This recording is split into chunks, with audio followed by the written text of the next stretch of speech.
ดีมนุษย์มื้อนี้พวกเราจะออกเดินทางตั้งแต่เมืองหลวงพะวางไปที่บ้านล่องแงด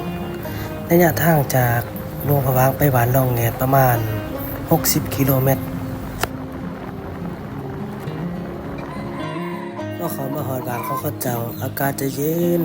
แตกต่างจากอยู่ในเมืองเลยเพราะว่าบ้านเขาเจ้ายังมีป่าไม้ใหญ่หลายอ้อมหอมอยู่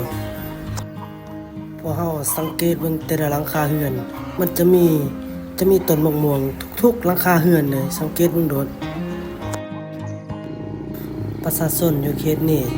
จะอยู่แบบพอเพียงอาชีพหลักๆของเขาเจ้าก็คือการเฮ็ดไร่เฮ็ดนาแล้วก็ปลูกมันต้นขาย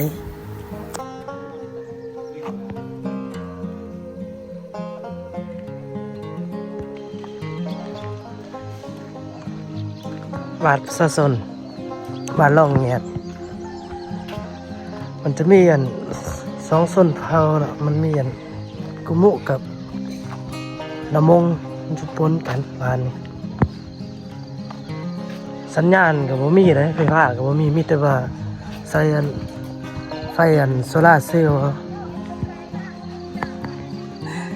มวงความหลายบ้านนี้นะเกือบมีทุกเรือนเลยรถใหญ่ก็สามารถเข้ามาได้เลย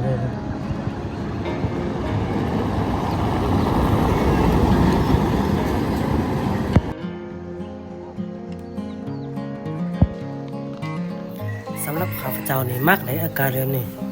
เย็นสบาย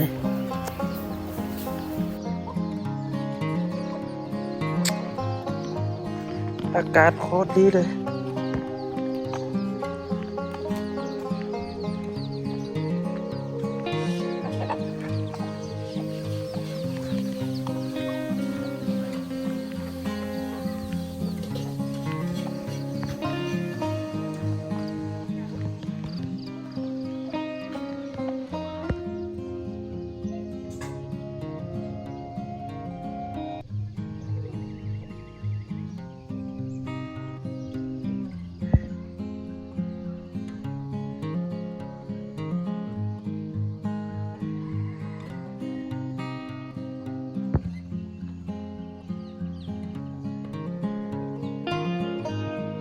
สำหรับคลิปนี้ก็สิเอาซ้ำนี้กันเนาะโอกาสหน้าจะไปไทยถ้าเรามีโอกาสได้ไปบ้านใดจะถ่ายให้เบิ่งอีกต่อไปก็กดไลค์กดแชร์ได้นะ